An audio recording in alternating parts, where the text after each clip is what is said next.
here's your pass to the Globe Theater.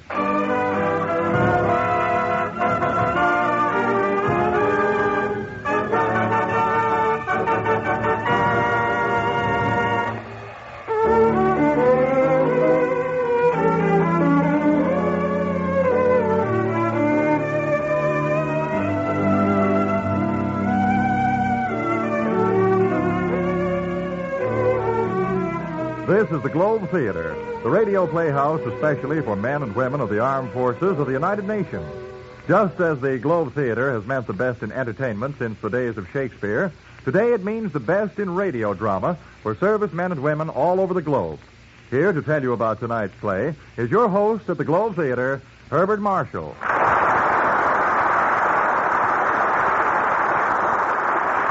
Thank you, and hello, everyone. Your favorite seat is ready and waiting for you here at the Globe Theater. No extra charge for loges. And tonight's bill is one that I trust will be well worth the hearing. There is one type of character that every actor longs to play, whether he be Sir Aubrey Smith or Roddy McDowell. That is the role of the quick-witted, romantic adventurer who moves through Monte Cristo-esque experiences, confronted with innumerable dangers, but usually confounding his adversaries by sharp thinking and subtle humor. Always, of course, there is a lovely girl who makes the confounding all the more worthwhile. As I say, such is the part that every actor longs to play. Now, there are decided advantages about being your host here at the Globe Theater, for that means that I'm also the casting director. And when a fat, juicy part of the title I've just described turns up, whom do you suppose was chosen to portray it? Well, not Sir Aubrey Smith or Roddy McDowell. I need only add that the title of this play is The Man Called X. What happens is of an exciting nature, I think you'll agree. So, let's up the curtain and let the play begin.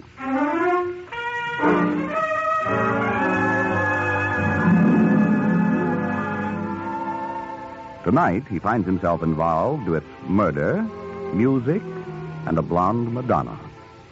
But at the moment, he and Nancy, his best girl, are sitting in a booth in a smart cocktail lounge in Midtown Manhattan.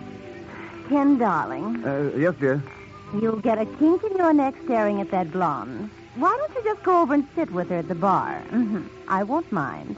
Oh, Nancy, I look at other women only to remind myself that not one of them can compare with you, my sweet. Oh, that's better, Angel. Pietro. Yes, sir? 2 martinis with onions. Yes. I don't know why I ever fell in love with you, Ken.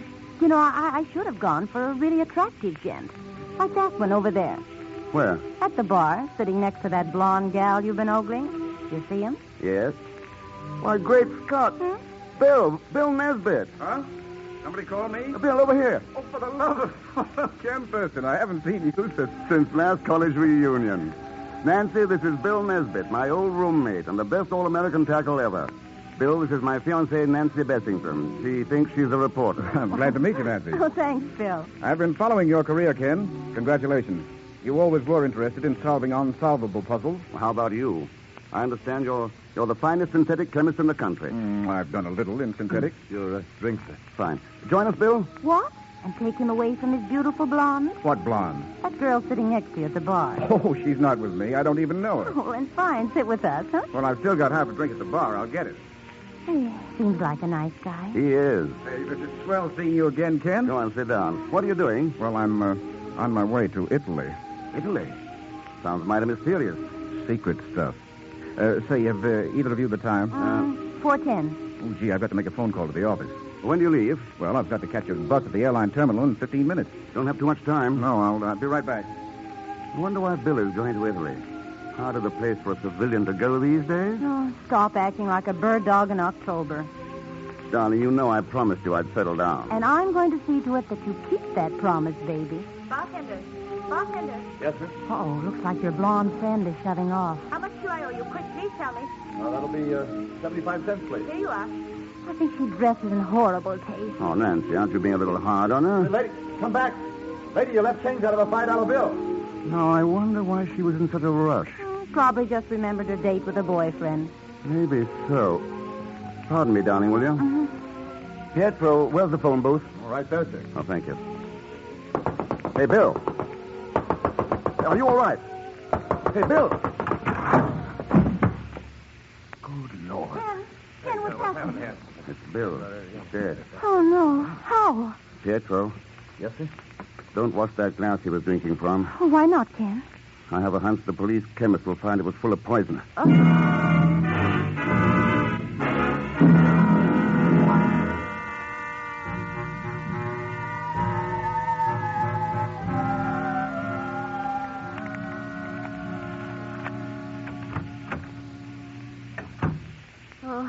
it's good to get back in my own apartment. You know, I'm not as used to looking at corpses as you are, and I feel a little sick. Yeah, I know. I don't feel particularly chipper myself. Poor Bill. He would have won the Nobel Prize for chemistry one of these days. Ken, who could have done such a thing? I don't know. What's that you're looking at? Something I found in Bill's pocket. Oh, but Ken, the police should have that. They will after I've read it. Well, what does it say? There's just a name and address on it. Look. Luigi Antonelli, Umbrati, Italy. Umbrati. Never even heard of it. Must be just a tiny village. Wonder who Antonelli is. You can bet whoever Antonelli is, he's mixed up in this affair somehow. I wonder in what way. So do I. And I intend to find out. Oh, no, Ken, no, not Italy. Why poke your nose into this? Because I don't like old friends of mine being poisoned. I'm funny that way.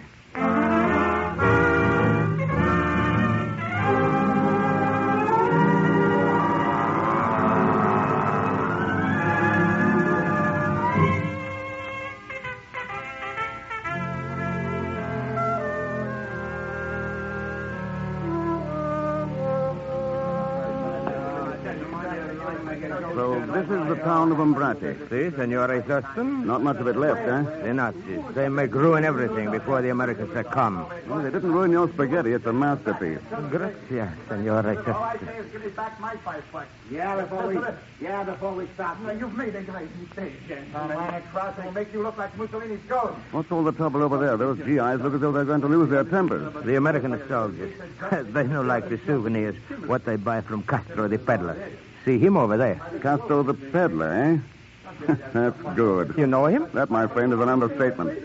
I must meet Castro the peddler. This is the last time we act polite. Come on, boys. 1, 2... Here, boys. What's the trouble? Mr. Thurston! Pegon Zellschmidt, what mess are you in now? Oh, you are a savior. As I What's he done, boys? This drifter tells us he's a genuine Italian curiosity. Look what mine says on the bottom. Made in Newark, USA. Pegon, give the gentlemen back their money. Oh, but, Mr. If you Thurston... don't, they'll tear you limb from limb, and I'll sit and applaud. Mr. Thurston, you are a sadist. Here you are, fellows, $20.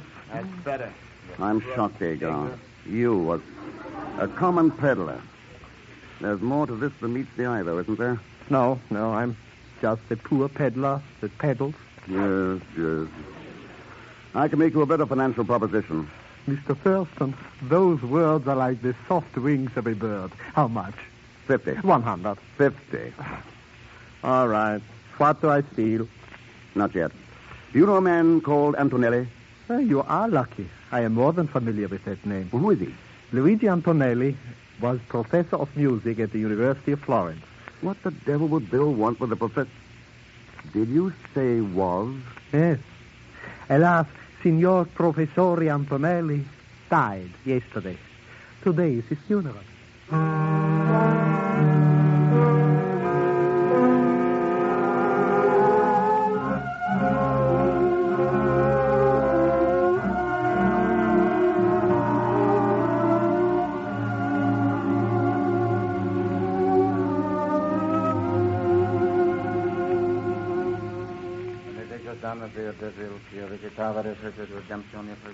Stand back, Egon. Here, behind this tombstone.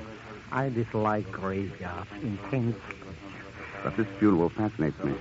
Why are there only those two mourners? Alas, Signor Antonelli had but few friends. Who are those two women? His sister and her daughter. They've just arrived from Rome recently. Oh, so they just came down from Rome, did they? Yes. Well, a few days ago, I saw that girl sitting at a bar in New York. Impossible. She just came Egon, down... it grieves me to tell you this, but you are lying. Mr. Thurston, if you did not pay me so well, I would be hurt to the quick. How well do you really know these two women? Tell me the truth. I have never spoken to them. For $50 more, would you tell me the real truth? In that case. I thought so. But cash? In a cemetery? Well, the dead will not object to a small financial transaction. Cash, please. Oh, all right, here you are. Good. Now, the truth is this. I pretend to be a peddler. Those charming ladies pay me to stay in this town so I can notify them should anyone try to get near their house. Why are they so eager to keep people away from that house? Who knows? Perhaps, I merely say, perhaps, Signor Antonelli is not in that coffin at all.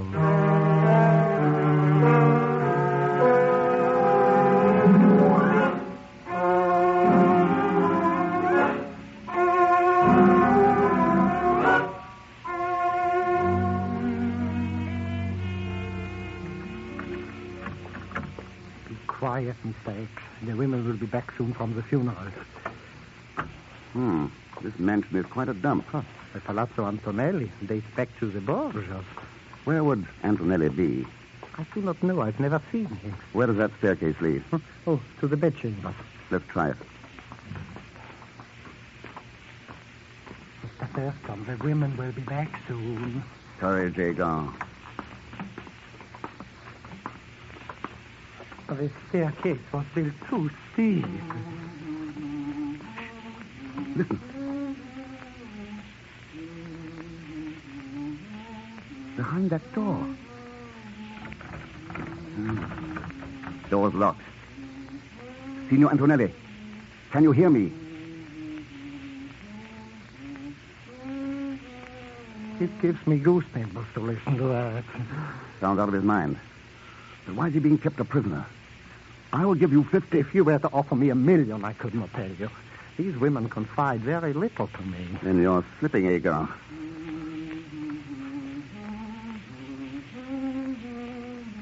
Signor Antonelli, I am an American.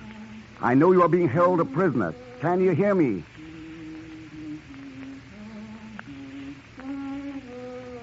This is like a lunatic asylum. Let us get out of here. Yes, the ladies will be back soon anyway. I don't want to meet them this way. Mr. Thurston, what does this Signor Antonelli mean to you? I haven't the faintest idea yet. Maybe I'll know more after a formal call I intend to pay this afternoon.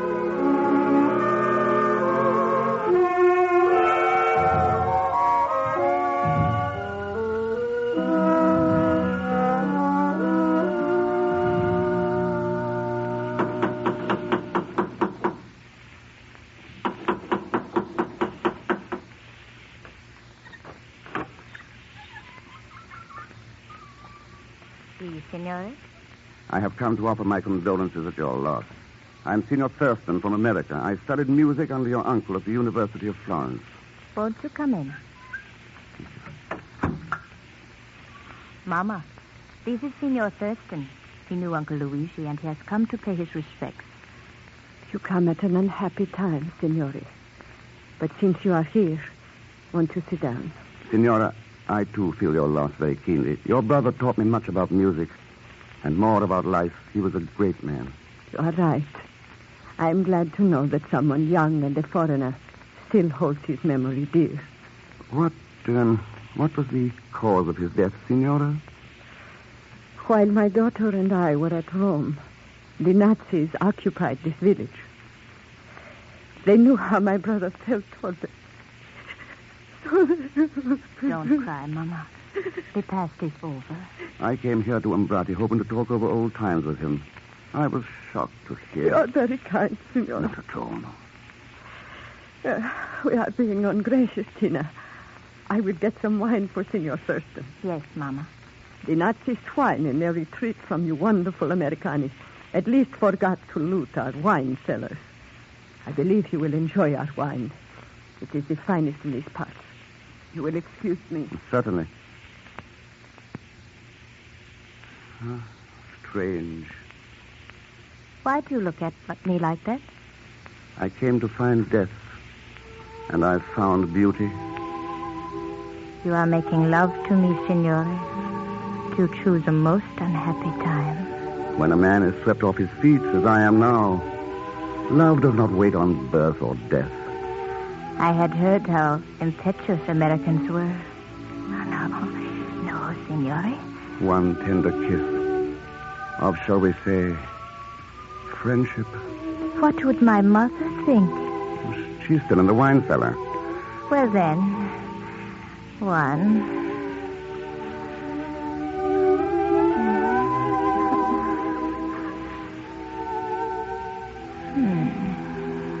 Your name?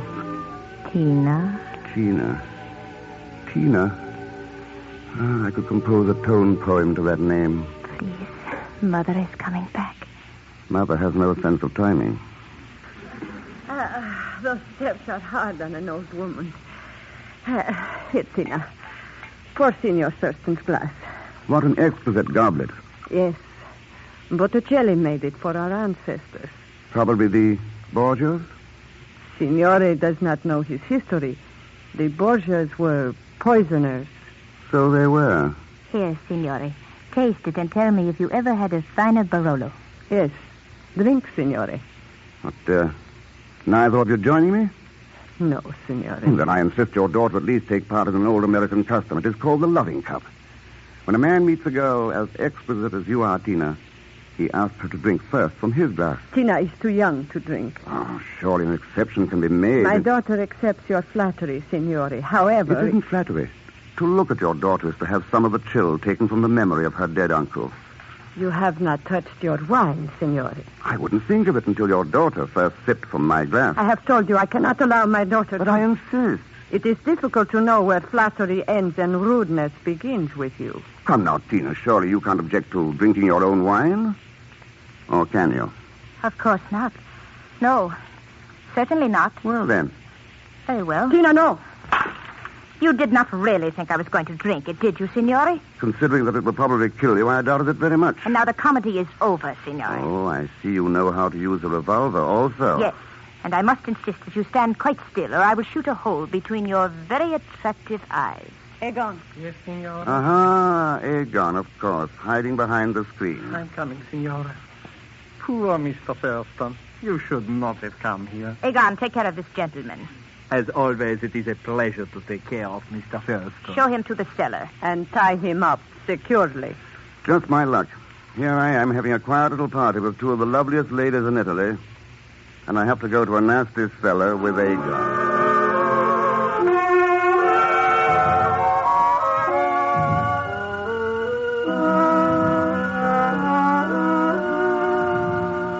Egon, don't you think that gun is superfluous? With you, I take no chances. Where is your shame? Taking my money and then telling those women who I am. Mr. X, believe me, it is very difficult to have both a conscience and a bank book at the same time. Oh, dear, what wouldn't you do for money? Offhand, I can't really imagine. How much did they pay you to double-cross me? 1,000 lira. I thought so. 1,000 lira. Not worth the paper it's printed on. But they've... Of course not. You're beginning to make me very nervous. Italy is an occupied country, but that money wasn't worth one good American nickel. If I thought you were telling me the truth... Have I ever lied to you? Yes. Yes, but always with such charm, Mr. X. Are they asleep by now? Oh, yes. I heard Tina say that they would take Antonelli across the German lines just before dawn. You have no sentiment, Egon. Think of that poor old man locked For up. $500, I could reap buckets and at the same time cut those ropes. 200. 5. Either my price or I sit here and starve. Which will it be? Naturally, I cannot let you die. It's a deal. No, it is no use unless I can get to Antonelli's room. By the merest chance, I have a key to the room for 50 more. No, 200 net. What can I do? My heart will not allow me to permit you to be eaten by those rats. Wait, I cut you free. Ah, you have a noble soul, Egon. Sometimes. It's amazing how money will make me as soft as putty. Huh? There you are, free now, and here is the key. Thank you. Now, come with me upstairs to Antonelli. I'm sorry, Mr. Thurston. I must refuse. I'm really quite tired. I've had enough and made enough for one day. And so, Mr. X, we come now to the parting of the ways. I go back to town, and you go to the... Yes, that's probably right, Egon.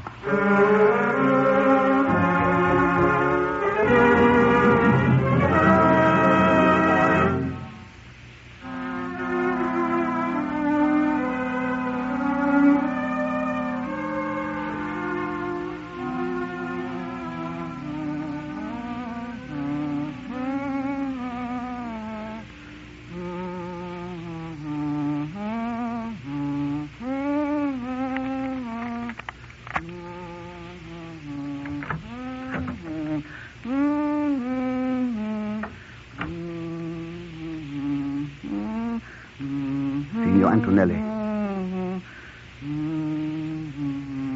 Signor Antonelli. Who are you? I don't know you. Go away. I don't know you. Please try to understand what I'm saying. It's very important. I've come to take you away. Away from those women. I don't know you. I don't. Yes, I know all that. How can I make you understand? I'll take you to a hospital. I'll take care of you. You'll be well again. Oh, stop humming and listen to me. I do not know you. I do not know you. I do not. My name is Ken Thurston. Go away. You want to hurt me like the women hurt me. No. I'm a friend of Bill Nesbitt. And a friend of yours. Now, I believe you. Great Scott. But I had to make sure. Thank heaven you've come. You mean you've been? It was the only way to keep those women from finding anything out. So you pretended to be out of your mind? Yes, I fooled them completely. Now, how is my friend, Bill Nesbitt? He's dead. Dead? Yes, murdered. Poisoned by your niece, Tina. She is not my niece. She and the other one are agents of the Gestapo. I thought so. But why did they kill Nesbitt? He wanted me to sell to his company my brother's formula. Your brother? Yes, before the war, my brother was one of the great chemists of Europe. Oh, so that was it. What happened to your brother? He was killed by the Nazis. You say he had a formula that Bill Nesbitt wanted? Yes, for a new type of synthetic. What synthetic? Well, I really don't know. I'm a musician. I know nothing of science. But my brother handed the formula to me to keep for the day when Italy would be free. Did the women get the formula from you? No. They tried to get it. Day after day. Day after day. But I fooled them. Good work, Signor Antonelli. Have you got it with you? Yes. Where is it? In this room. So you hid it. Where? Oh, no, good heavens, Signor Antonelli. This is no time to... That's it. That's the formula. I don't understand. What do you mean? When a musician plays the tune in the key of E, using B flat as the code for the letter A. I see. A musical code. Exactly. Played and varied 5 times. Only I know the variations. When it's decoded, the entire formula is spelled out. And you've kept it in your mind all this time? Yes, I assure you it has been nerve-wracking to hum that same tune over and over, but I had to do it so I wouldn't forget. Not quite so fast there, Mr. X. Good evening, ladies. Or shall I say good morning? This is no time for your cheap American wit, Senor Thurston. My daughter is a very good shot. I would advise you to stand quite still. What are you going to do with me? It's all right, Antonelli. We are taking you to Berlin. They will beat me in Berlin. Don't beat me again. Shut up, you fool. So you're taking him to Germany? Yes. We have doctors there who can make that idiotic mind of his spill out its secrets.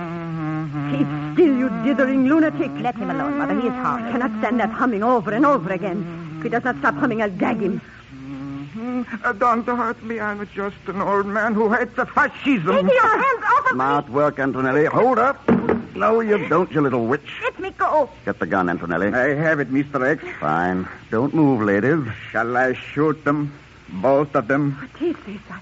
I don't understand. It's very simple. Signor Antonelli is not the fool you presumed him to be. He is not insane. No, Signor. It is you and your daughter and people like you who are the insane ones.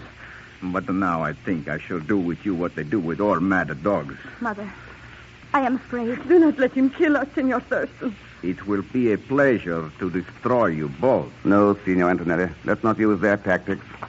There will be judges for them. Judges made up of your own people. Hold up your hands, lady. You've caught them, Mr. X. I'm afraid your heroics have come a little late, huh? Is there anything I can do? I'm afraid not. Go to sleep now. Did you find out why they wanted this old man? Naturally. Why? Signor Antonelli had a formula. Tell me, Mr. X, what was it, huh? If the first note stood for chlorine, and the next 3 notes stood for oxygen, carbon, and nitrogen... Yes. What would it all mean? Wouldn't you like to know?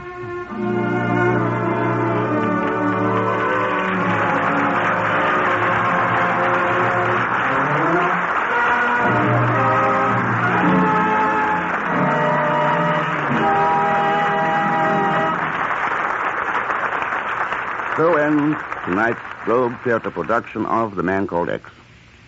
I know you'll join me in thanking Bernie Schoenfeld for his excellent script, Felix Mills for composing and conducting the score, and Bill Robeson, who presided in the control room. By the way, the role of Aegon was played by Hans Conried as a farewell gesture to an active life in radio theaters and as a prelude to an even more active life in theaters of a different nature. Mr. Conried, I might add, relinquished the finest head of hair in the Western Hemisphere to become Private Conried, his Army serial number escaping me for the moment. Watch out for him.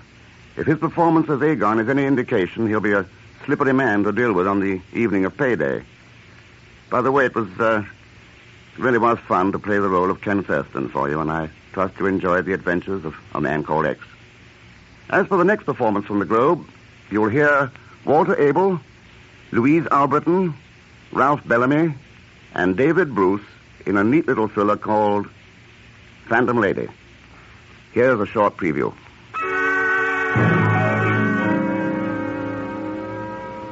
That hit him hard. I could tell by the way he looked, by the way he watched me all night as I sat there at the bar just staring at him, never saying another word. And when he left at closing time, I followed him. He managed to walk rather slowly at first, almost defiantly, as if he didn't care. And then he went a little faster, and faster, and faster until he was almost running. And then suddenly he stopped and turned. What do you want? Why do you keep on following me? You have something to tell me. You're wasting your time. You know what's going to happen to him. You can prevent it. Get it off your conscience. Don't ask me. Go ask the guy that give it to me. Gave you what? Nothing. It was money, wasn't it? Somebody gave you a bribe. I ain't talking, I tell you, and I ain't staying around here either. I'm going to get so far away from here. Look out!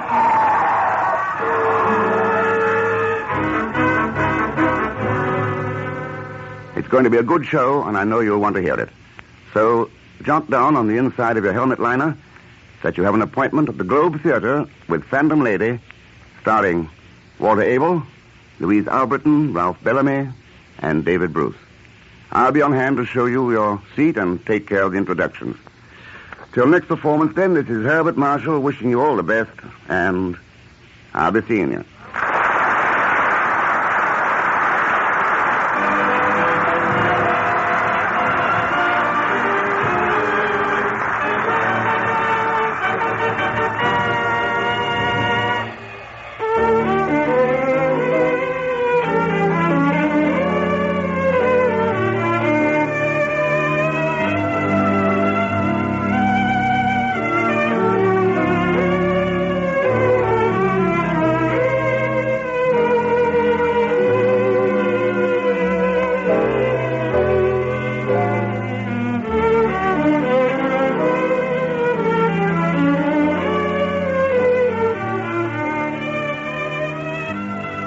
You have been listening to the Globe Theater with Herbert Marshall as host and master of ceremonies. The Globe Theater is presented for servicemen and women of the Allied Armed Forces all over the globe. Listen for our next Globe Theater production soon.